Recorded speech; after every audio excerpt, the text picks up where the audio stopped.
Welcome to the Dark Zone, an adventure racing podcast. This is your host, Brian Gatens. Today for episode 1, we are joined by Mike Garrison. Mike is the executive director of the United States Adventure Racing Association, or as it is often called, USARA. We've invited Mike onto the podcast so that he could help explain the finer points of adventure racing, explain what makes it different from other endurance sports, and how newcomers can learn more. For those newer racers and for the seasoned veteran, sit back and relax. This is a good one, as Mike goes into his experiences and what adventure racing means to him. Thank you for joining us and enjoy the show. Adventure racing is enjoying a bit of a renaissance in America, due in large part to the Eco Challenge, which premiered last year on Amazon Prime. A lot of racers, a lot of races are occurring now. Post-COVID-19, post the pandemic, the adventure racing world is coming back alive a little bit, and we're beginning to see an influx of racers that are coming to us from other sports that may have taken part in other endurance events, triathlon, road racing, bicycle racing, things like that. And the question for you, Garrison, is going into the sport. Very often we're asked as racers, well, what is adventure racing? And people very often confuse it with other endurance sports like Tough Mudders or Spartan racers. So as the executive director, I think that you're probably the resident expert on how can we define what adventure racing is? Yeah, no, that's a good question. And it's a more challenging question, I would say, than average for our sport. And I'll explain that a little bit. So there's a formulaic response or answer to what is adventure racing, which I can break down what the sport is. And it's typically a co-ed team sport. It's typically out in the wilderness. It's multi-sport, generally involving 3 core disciplines, which is foot travel, mountain biking, and paddling. And that foot travel may be just hiking and running. The biking may be technical mountain biking or gravel roads. Paddling could be inflatable packraft canoe. But that's basically like your 3 main modes of transport or movement a team would use. And then it's navigation based. So unlike going out and doing a trail run per se, where you are out there in the wilderness, but you've got a marked course, one of the unique aspects of adventure racing is that you get the points that your team has to go to, but then you got to figure out the best way to get there. And in certain races or certain parts of races, you may even have to figure out what order to get the points in a particular section. So it may just be 10 points out in the woods that you and your team have to figure out what order you want to get them that you think is optimal for that particular part of the course. So that's kind of the basic kind of what is the sport. You know, what can you expect when you show up? You're going to get a team together. You're going to show up at a race. You're going to need, the mountain bike. You're going to need whatever paddling equipment may be required, backpack, food, water, some safety equipment, things like that, based on what the race director requires. And then, you're going to spend anywhere from 6 hours to 6 days in some type of semi-wilderness to wilderness environment, going from point to point as prescribed by the race director with your team. So, Gotcha. And the navigation from point to point, the racers are given paper maps to use by the race director? Yeah, so you will get any variety of numbers of maps or types of maps, but you get a paper map. You may get a map or sets of maps. You may get more maps during the course of the race. And then sometimes you'll get those maps and they're pre-marked. And what that means is the points you have to go to are already marked on the map, generally with a circle showing the exact spot, and then either a letter or number so that you know which point is which. And some races require something called UTM plotting. So UTM is an acronym for, I think it's Universal Transverse Mercator, which is unimportant and nobody will ever need to know that again. That will actually be in the post podcast quiz. So thank you for that. There you go. You're welcome. I'm a little impressed that I actually remember what that was once I started down that path. But if you can you can imagine it as a 1 kilometer grid across the maps of, the area.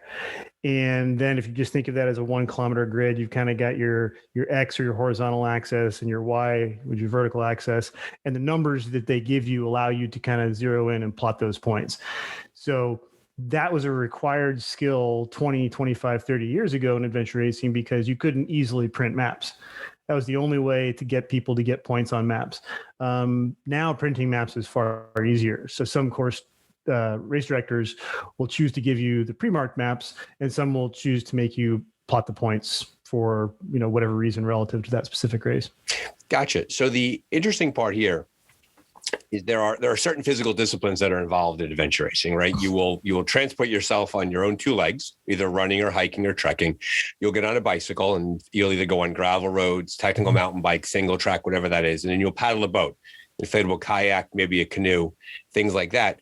The difference we see between traditional endurance sports and adventure racing is that all of the movement is navigationally based, predicated upon the decisions that the team makes and the direction that they want to travel. So if you're a newcomer to adventure racing, and this is what we're talking about today, you can be very good at moving yourself around on a marked course, right? We go and we do a trail run, and there's ribbons on the trail. Someone may put down a marker, make a left here, make a right there. The real jump in adventure racing is that you need to do all of those same things, but you also need to choose the route that you're going to take along the way. Yep, absolutely. And it's in some ways a little bit of an equalizer, because you got to be fit. You don't have to be, Olympic level athlete, but you got to have an endurance level that you can get out there for 6, 8, 24 hours. But like you said, you also have to figure out where the heck you are and where you're going, and moving with efficiency, and then hopefully moving with speed while trying to work through that navigation can be challenging. And you also hit on another really important point, which is you're doing it as a team. So when you put your team together, you got to be thinking about like that team dynamic and those goals and things like that. Because if you just show up and you and I are racing, we've never talked about it, we both think we're going to navigate for that race, that typically doesn't do well. You get like navigating by committee, then you get people, debating with each other. So the navigation adds challenge, both just with the navigation itself, but then also with how that affects the team dynamic. So it's one of the most unique aspects of the sport, and I think one of the kind of the most defining characteristics of it. Definitely that interpersonal interplay during the event, especially when fatigue sets in, nighttime sets and things like that. It's a whole other dynamic. And what's powerful about adventure racing is that it is not merely a sport in which one's capacity for energy dictates their success. The physically strongest person doesn't necessarily win every single adventure race that they enter. Physical strength is a component, but there's many other components that have to be brought into play to do well. Absolutely. I mean, that's how I got hooked on the sport. Is the first couple of years, I was not a very fit person at all. I would still consider myself in a category that my friend made up called elite non-athlete. So I'm like at the best of non-athletes. Is kind of where I put myself. But was good at navigation. So you go out there in a course against these chiseled triathletes that are going super fast in the wrong direction. And if you're able to keep your wits together with your team and navigate well, you're showing up at checkpoints at the same time as them. And you kind of have to be good at a bunch of things, but not expert at anything. And for me personally, like that's one of the big things that hooked me on the sport. It's like, hey, this is something I can do. You got, what do they say? Jack of all trades, but master of none. So yeah, having a minimal skill set and a variety of skills goes a long way. Now, you mentioned before that the races go from 6 hours to 6 days. And if someone were to sign up for a local 6-hour race, call it 6 hours, 8 hours, 10 hours, would it be fair to assume for that person's preparation that would qualify towards the beginner end of the spectrum for adventure racing? Yeah, I mean, there's two elements to beginner and advanced. There's the length of the course. I know people that have shown up for multi-day races as their first race. I would not have had the guts to do that, but some people have done it. But yeah, so you've got the length of the event. You've also got the complexity of the event. I've done 24-hour races where the navigation was not super challenging. The terrain wasn't super technical. So I actually would say that, this 18 to 24-hour race, you're not going to feel, technically overwhelmed by it. You just have to deal with the length of the event. And then I've done short races that have been very technical, either because of the terrain or the skills required or things like that. So if you're a pure beginner, and you want to find a race that's not overwhelming, you do kind of want to have a good idea both on the distance, but then the technical nature of the event, because some race directors will put on a 6 to 8 hour race with ascending on ropes. And that's a skill you got to practice, right? And not everybody's going to have that just showing up with a harness. So, and to that point, for people who want to give adventure racing a try, it's safe to assume that the communication from the race director prior to the race makes it very clear what the expectations are inside the race. Yeah, absolutely should. That's one of the things that we at USARA are always striving to do, is make sure that race directors are being clear with that communication about the skills that are required, safety related things, length of course, et cetera, et cetera. But if there's ever any doubt, racers should never hesitate to reach out to the race director, and even reach out to people that have done the race in years past, and just kind of get a feel for it. When you show up for a 10K, you know that it's going to be 10K. You show up for an 18-hour race. Sometimes the top team wins the race, clears the course in 17 hours and 59 minutes. Sometimes they win it in 12 hours. So an 18-hour race, you can have a number of different, durations, if you want to call it that. But typically, if you plan on racing the whole length of time they give you, then you're going to be ready to go. Got it. So 2-part question for you. Define what it means to clear the course. Good question. So we'll go do a little bit of adventure racing history here real briefly. Traditionally, back in the day, this would be like 80s, 90s, an adventure race was a point-to-point course, and it was all or nothing. So you may be out there, let's say, at a race series called the Raid the North that was up in Canada. There may be 12 checkpoints spread all through the wilderness, and you got 3 days to get them all, and either you got them all and you finished, or you didn't and you DNF'd. You had 2 categories: finisher, DNF. That's it.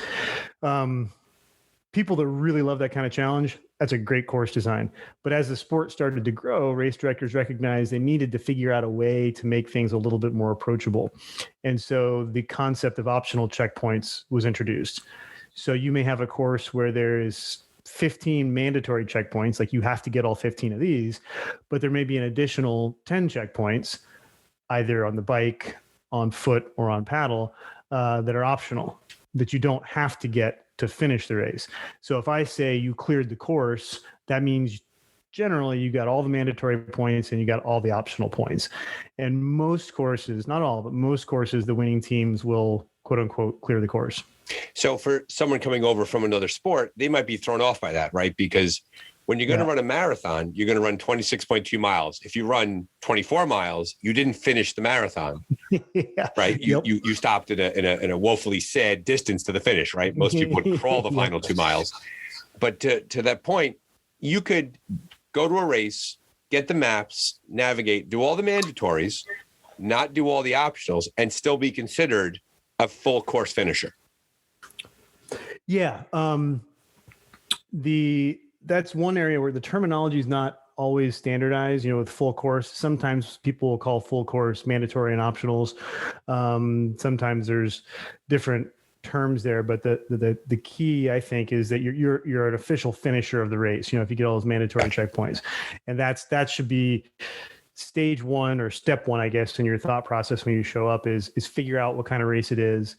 If it's mandatories and optionals, and look at those mandatory points and really internalize that and figure out, like, okay, is this something we feel like our team can bite off and succeed with? I'll just tell you right now, every new team, you will have eyes bigger than your legs and lungs at some point. I've done it more than once, and you will end up on a course with an hour to go and realize, oh crap, we're 2 hours from the finish. There's an hour to go. We probably should have cut something earlier. And if that does happen to you, I would just say, don't worry about it. Everybody does it. But yeah, that's something you should be thinking about. And as you race more, you'll learn what your team speed is generally and get better at making those decisions. Got it. I agree.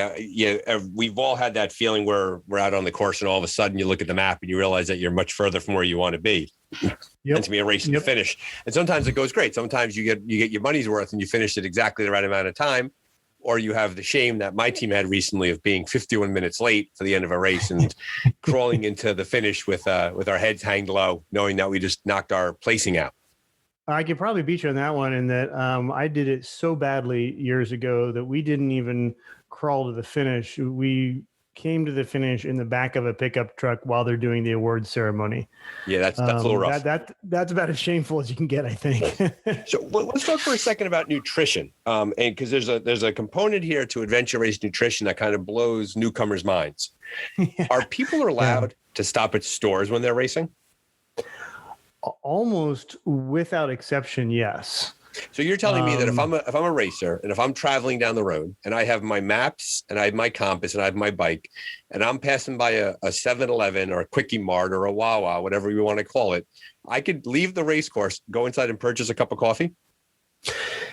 Yep. The only thing you can't do is have like a prearranged drop of food or supplies from somebody outside the race. So like if you were racing, you couldn't have your buddy agree to meet you somewhere with hot coffee at 3 a.m. and some chicken soup and Red Bull or whatever. That you can't do. But if you are fortunate enough to come across a store, like I said, almost without exception, it's not only allowed, it's kind of in some ways encouraged. And some of the most entertaining times during a race can be at an unexpected little, convenience store or whatever at the right time of a race. And you'll find a dozen really shady, straggly looking adventure racers in there buying up all the coffee and 600 calorie fruit pies and anything else they can get their hands on. Yeah, that just happened recently at the Two Rivers Adventure Race. Many of us came across, they were closing at 7:00 and we got there at 10 to 7. We bought all their pizza and all their jalapeno poppers and called it a day. Right. So yes. So that's a nice segue into the idea of, well, if someone's traveling for that long, if I'm doing a 3-day race, I can't possibly carry 3 days worth of food. What is a transition area? Yeah. So short race, long race, at some point, you're going to come into what's called the transition area. And it's generally defined as any spot where you're transitioning from one mode of travel to another. So let's make a simple example. The first leg of even if it's a 6-hour race, if the first leg of your race is like a 5K, trail hike or whatever, and then you get to a predefined area with all of your bikes, well, that's the transition area, and you're going to transition onto your bike to keep moving. Depending on the course and depending on the length, et cetera, you'll have access to a variety of gear. So you used an example of like a longer 6-day race, those are generally referred to as expedition races. I think you said 3 days actually, but it would be incredibly impractical to carry all of that stuff with you. So when you come into that transition area, you may have a bin or two for your team that has spare clothes, spare gear, and then your food supplies, and you may have something like a bike box. We won't get into that too much, but sometimes you got to take your bike apart and put it in a box for transport. But yeah, so you will almost always get the information you need, at least at the very beginning of the race or right before the race, about roughly the distance or the time between seeing your gear. So you'll show up for a race, this 3-day race, like you said, and you'll have 3 days worth of food. What that generally entails is way too much of one kind of food and not enough of another kind of food, most of which will come home with you, and you'll wonder if you ever actually ate anything on the course because you've got 14 bags of Cheetos and 16 things of Oreos. But you'll have your 3 days of food, and then you get the information before the race, like, okay, the first leg is estimated at 6 to 8, 10 hours. The second leg is estimated at, 10 to 14 hours. Then you got to start breaking it up in whatever method you use so that you have the right amount of food for the leg of the course that you're on. So it's something that talking to newer racers, there's a couple things I think that can be really potentially overwhelming that I want to assure them not to worry too much about. That one is the gear, because just one of the reasons we all love the sport is it gives you the excuse to buy all the cool gear. You got bike stuff, you got climbing stuff, you got running stuff, you got paddling stuff, but that can also be super intimidating if you are not familiar with it. Man, ask any adventure racer if you dare, and they will talk your ear off about gear. They will tell you everything you need to know and put your mind at ease. You don't need the super expensive stuff to show up to do a race. You can get to your first race or your first 5 races without selling everything in the kitchen sink to do so. So I was going with that. There's the gear part, and then obviously the food part. What do I eat over over 3 days. And those things that can be intimidating as well. But I would encourage people not to feel too intimidated and ask a lot of questions, because as you know, we all love talking about it. We yeah, exactly. And to that point, we enjoy adventure racing. We enjoy talking about it, and being a small community, there's a lot of connection between people. And what I have found overwhelmingly is that whenever anybody reaches out and has interest in an adventure race, the community is very welcoming and very open. I think the community takes a lot of pride in the fact that the point of entry into doing a race is not really that high. I've had the opportunity to race across multiple endurance sports, from bicycle racing, triathlon, road marathoning. And what I've always found is that adventure racing as a community, compared to those other sports, is overwhelmingly invested in the success of everybody else. While there's certainly adventure races are competitive and it's a competitive sport, right? It's not a nice walk in the woods. It's a challenging race. Right. For the most part, I would say on average, I'd even say overwhelmingly, that during the course of a race, if you come across another team, and if a newer team were to need assistance in some sport, what kind of reception would they get from the typical adventure racing team on a course when they would need some help? Probably shockingly borderline, like disturbingly positive response.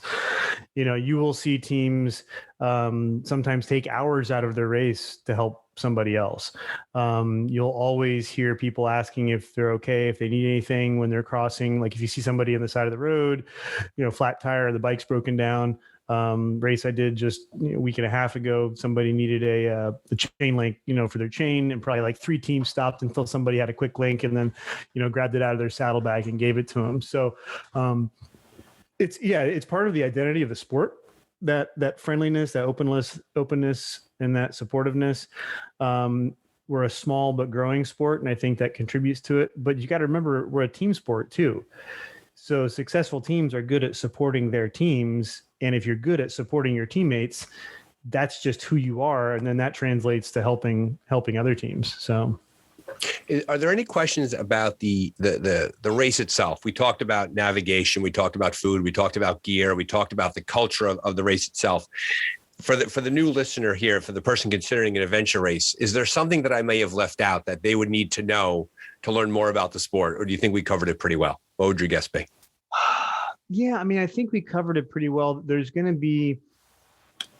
a whole host of specific questions, like, what kind of bike, what kind of bike tires, what kind of pedals, and all that. And those are the perfect questions to go ask. There's the Adventure Racing discussion group on Facebook is a great place to go. And again, be aware, you'll get a ton of answers, and they'll probably be all over the place. So you'll get a good selection of possibilities. You'll still have to figure out like what works best for you. The one area I would really encourage people to spend some time doing their homework is on that navigation. There were some guys that showed up for the No Sleep race week and a half ago that didn't know what a UTM coordinate was, didn't know how to plot a map, and didn't know anything about navigation. And the race director sat with them for a half hour before the race, got them schooled up, and they did a damn fine job, actually, coming out of the gates with no experience. But if you're going to spend a little bit extra time, I would spend some time, find some videos. If you can get to a local orienteering meet, orienteering is a sport that it's just land navigation on highly detailed maps.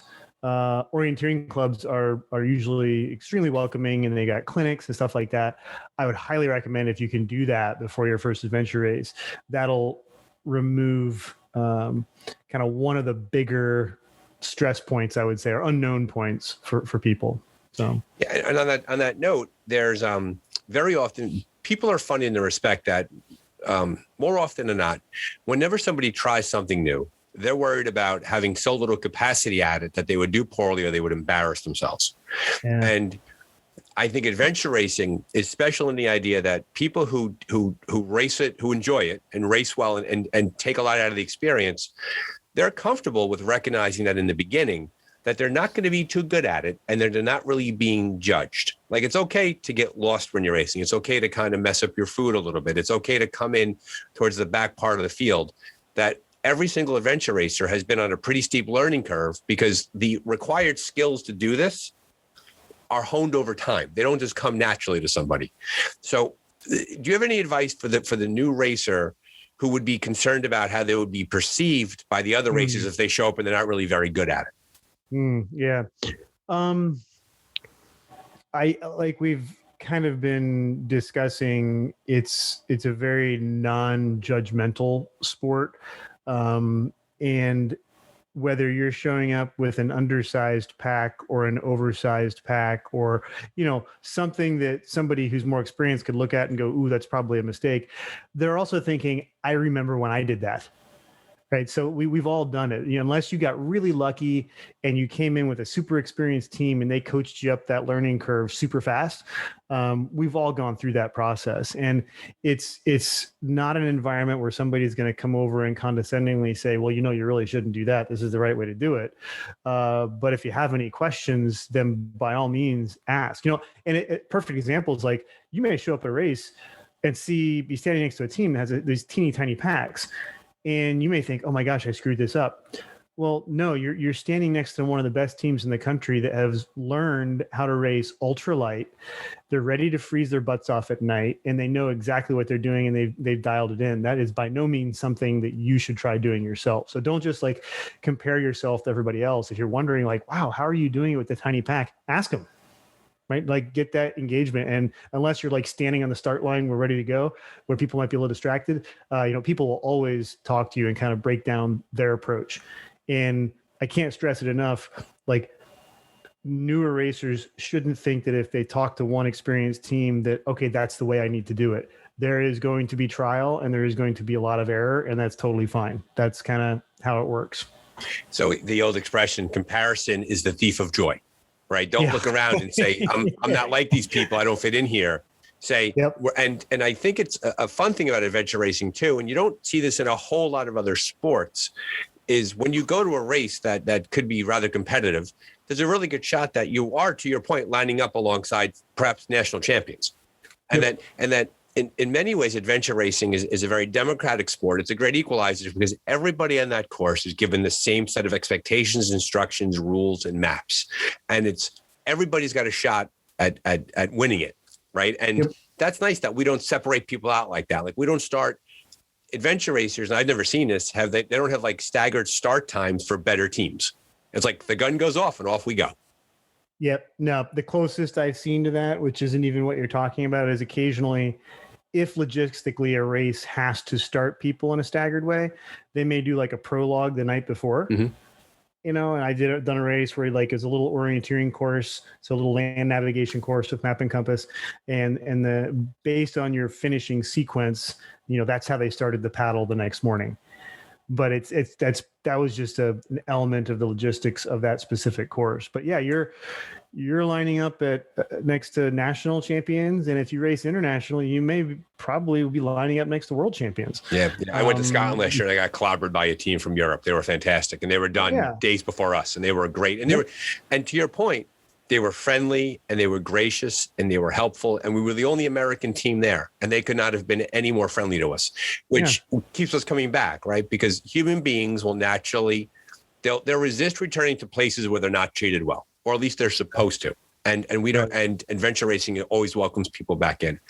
We're going to come to your race experience in a second, but in your role as the executive director of the United States Adventure Racing Association, you have your finger on the overall pulse of the national picture.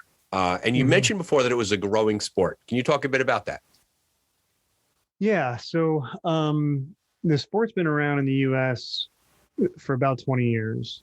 The sport itself started a little bit upside down or backwards from what you may assume is the case from the outside, meaning it started with these really big events. Raid Galois was one, Eco Challenge was one. These were 7, 8, 9, 10, 11, 12 day true expeditions in the like true wilderness. And that was the vision of these race directors, is to create these immense epic adventures that they would challenge these teams with. As that picked up popularity, people realized pretty quickly, like, we're going to have to distill this down, a little bit. And so late 90s, you saw a series like high-tech series of races was one, balance bar, shorter, shorter races. And it saw a real surge when Eco Challenge was still on TV. There was X Games, things like that. Extreme sports was a big thing in the late 90s. And that's where adventure racing got its first big surge of entry into the sport. And if you look at everybody that's in sport now, they're probably like 1 degree of separation from somebody that got hooked by watching one of those races on TV back in the day, if it's not actually them. Most of those races went off the air and went off TV. The sport was pretty, healthy and maintained popularity during this past 20 years, but it hasn't seen another bump in popularity because it just doesn't typically make it into the public eye. I've only half jokingly said that one of my goals with USARA is to make adventure racing a widely understood and recognized household term, because I've raced for 20 years. And it wasn't until my mom watched Eco Challenge last September, which I was fortunate enough to race, that she finally figured out what the sport was and stopped calling it, quote unquote, one of your bike races. So the sport, fortunately, through what is effectively like free international marketing by Eco Challenge hitting the air again on Amazon Prime, has seen a big surge in interest. It was a real unfortunate sequence or unfortunate timing that thing aired right in the middle of a global pandemic. So we were getting barraged with people signing up for the USARA mailing list, saying, how do I get into the sport? This looks awesome. And the demand went through the roof, and we were stuck with no supply, because there was almost no racing taking place during the pandemic for obvious reasons.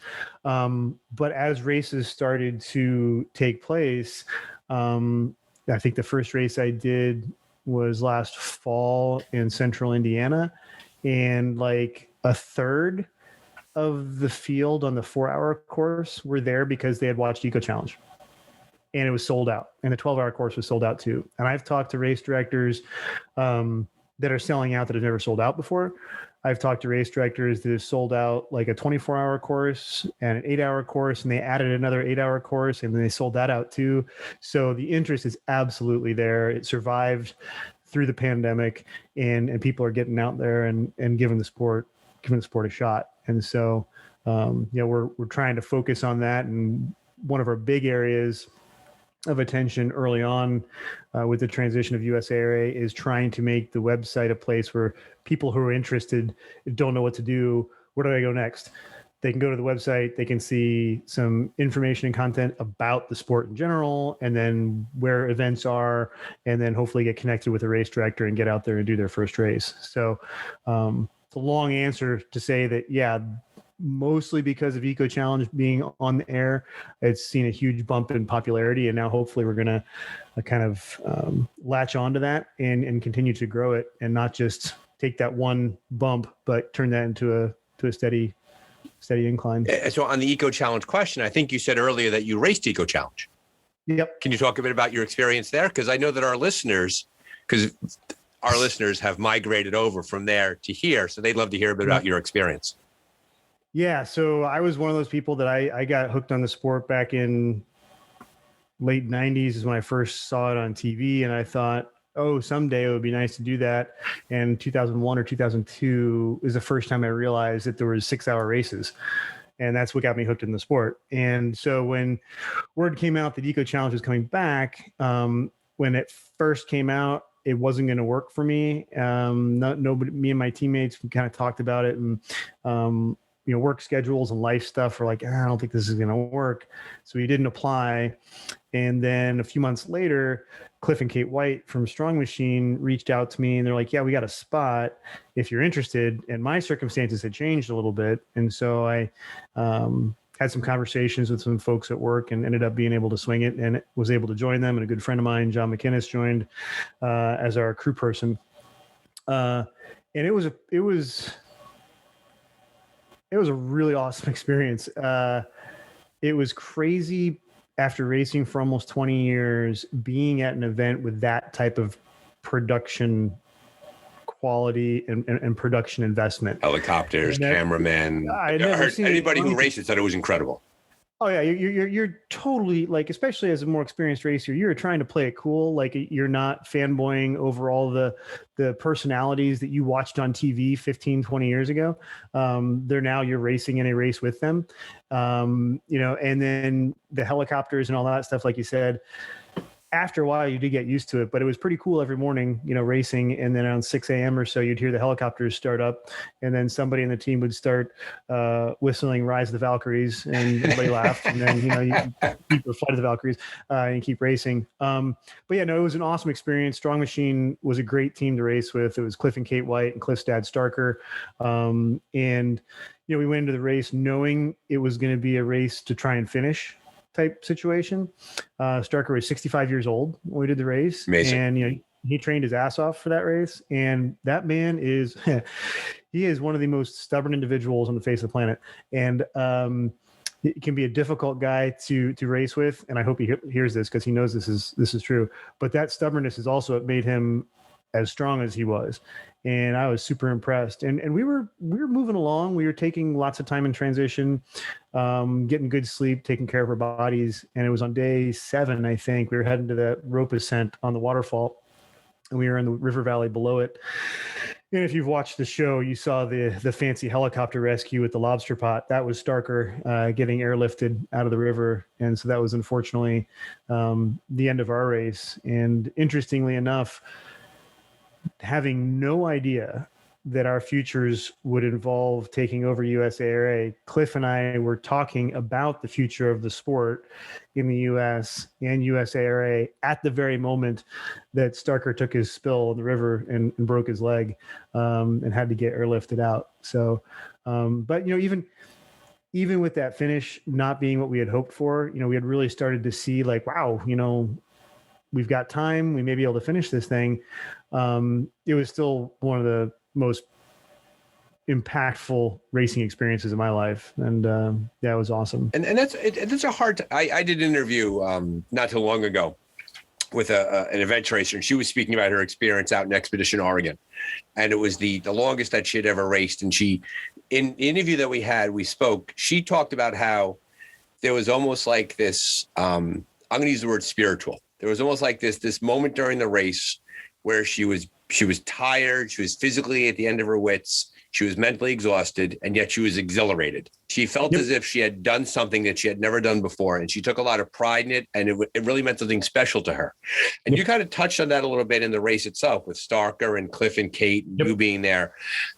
Can you talk a bit about the physical component? The physical component is very often a separator in adventure racing, but it's not the only thing you have to be able to do. There has to be an attitude that the racer brings to the experience. Yep. What are your thoughts on that? Yeah. So in you saying that and describing that right there, the first thing that came to my mind was 2012 Sunrise Day 3, Untamed New England on a mountaintop. So I think somewhere in Maine, could have been Vermont, can't remember. That was my first kind of spiritual moment. And you're chafed, you've got rashes, you're sore, you're bruised. At that point, I had a really wicked looking black eye. But the exhilaration I felt as that sun came up when we were walking along this ridge line of me and my teammate was completely unexpected. Like I had no idea I was going to experience anything like that in the race. And if you're able to go into the race, especially long races, but it's a good practice for any race, with the expectation that you're going to be challenged, you're going to be pushed, and that you can do way, way more than you think, you will be rewarded with those types of experiences. You can have that in a 24-hour race. You definitely will get that on an expedition race. And I think a big part of it comes from kind of the essence of what adventure racing is, in that you have a team that you have to be working with. You have terrain that you have to be contending with. You don't have time in your head for quote unquote real life BS. Like by 10 hours into a 24-hour race or a day into a multi-day race, like that is your existence. And that's it. And I don't think we have a lot of things that we do in life nowadays that provide that. And so you get to, if you're willing to deal with the discomfort, the pain, the fatigue, and being tired and sore and all that, that's one of the big rewards that you get. And you get to experience it with a team. So if you have a good team of people that you've really bonded with and work well with, and you get to that point in the race.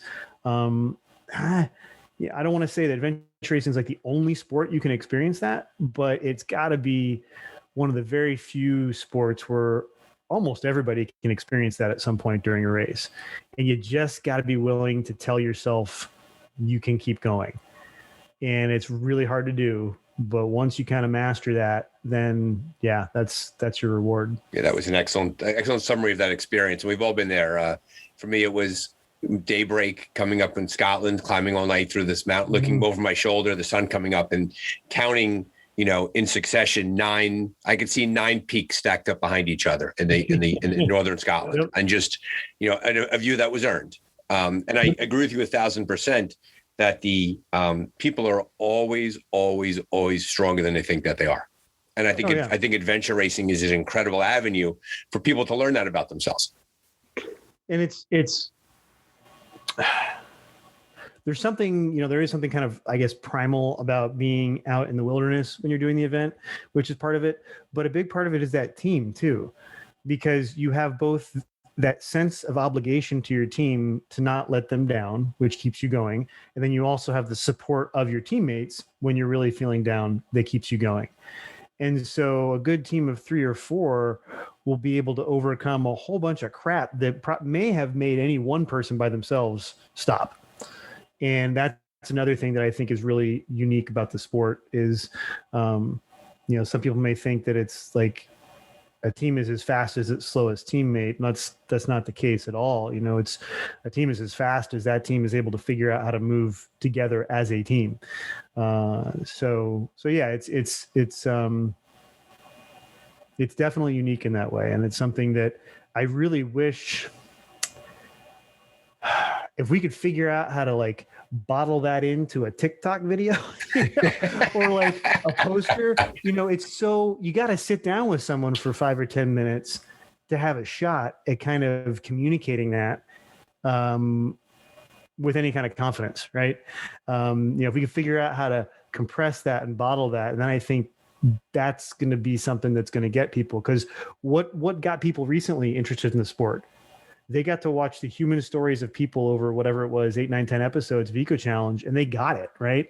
They're like, oh, now I'm seeing the highs and the lows and the teamwork, and where the teamwork maybe doesn't work so well, and like all these different things. And then, they're hooked. That was like whatever, 10 or 11 hours of content you watched to get there. I'd love to be able to have a 30-second conversation with someone and hook that part of their brain so that they're at least interested in hearing more. And to that point, and I do think USARA does deserve to do some promotion here for that. A common goal of USARA, I would assume, is trying to get the sport into as many people's lives as possible. Yeah, like I said, would be fantastic if we could make the term adventure racing commonly understood and recognized household term. I've also said that my goal is that we're going to get everybody out there who's an adventure racer and doesn't know it into the sport, and that everybody, racers and race directors, have good experiences with the sport. So I'm totally fine if you show up for a 6-hour race and you finish that race and you're like, oh my God, that was terrible. I was miserable. I have blisters. I never want to do it again. That's fine. Was it a good experience? Other than the suffering, yeah. Food was good. I knew what I was getting into, but whatever. Like, you can have a good experience and decide it's not for you. That's totally fine. I want you to have the best experience possible. And then if you decide the sport's for you, then we are here to take you to that next step. And if you decide it's not for you, that's fine too. I hope you still tell your friends and your family and everybody what you did. And maybe then somebody else hears, oh, well, Bob didn't like that, but that sounds pretty badass. I think I'm going to go give it a shot. So yeah, that's kind of what we're looking at. First and foremost, USARA needs to be a steward of the sport.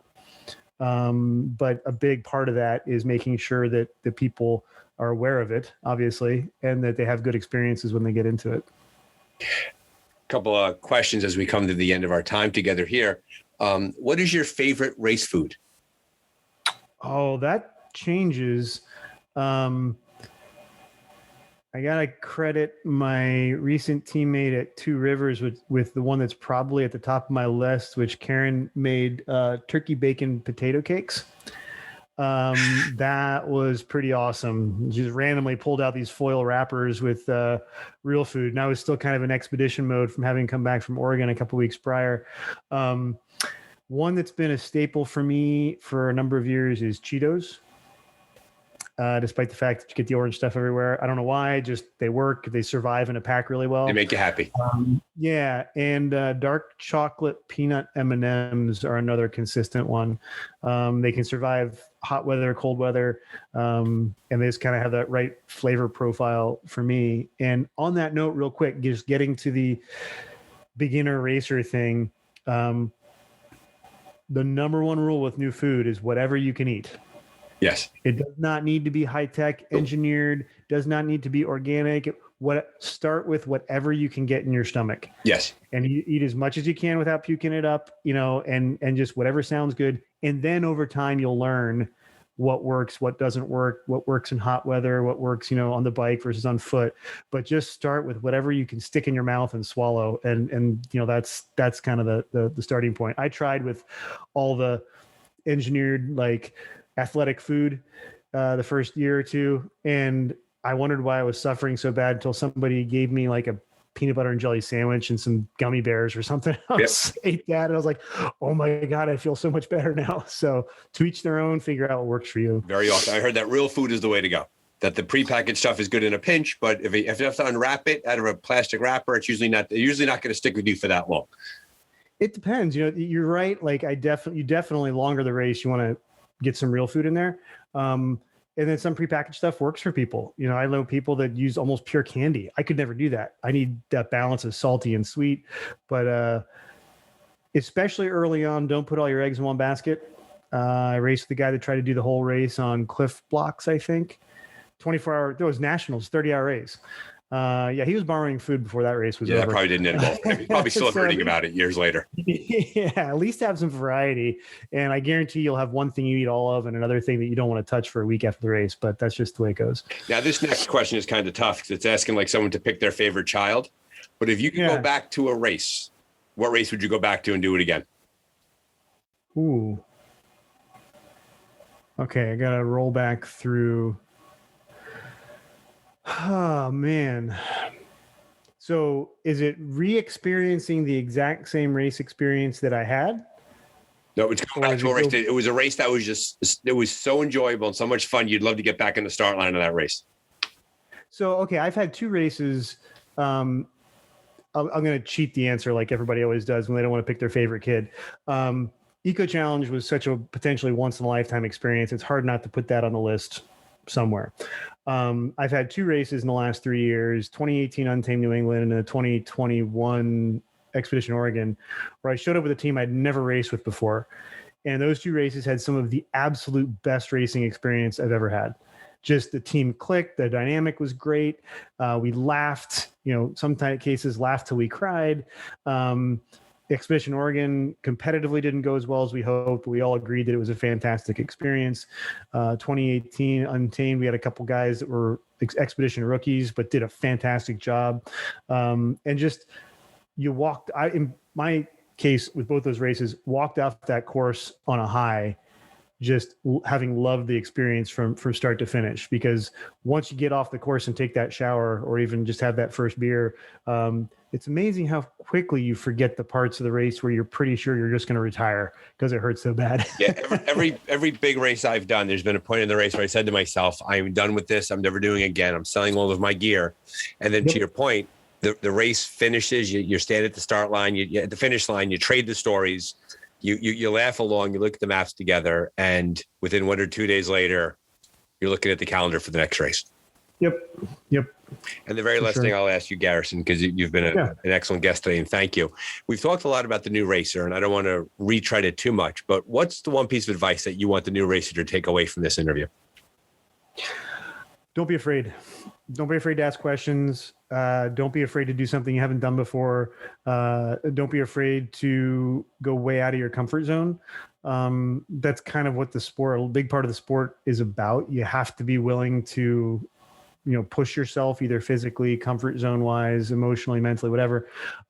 Just don't be afraid. and ask people questions, whether it's on social media, emailing people directly.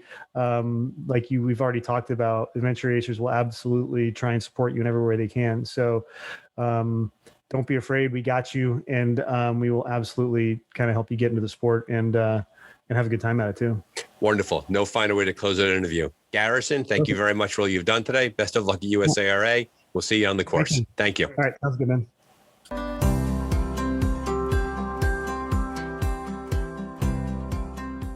Thank you to Mike for his time, thoughts, and wisdom. And thank you for listening. The Dark Zone and Adventure Racing podcast is hosted by Brian Gatens and is available on all your regular podcast channels. We hope that you join us next time. And until then, check your maps and check on your teammates.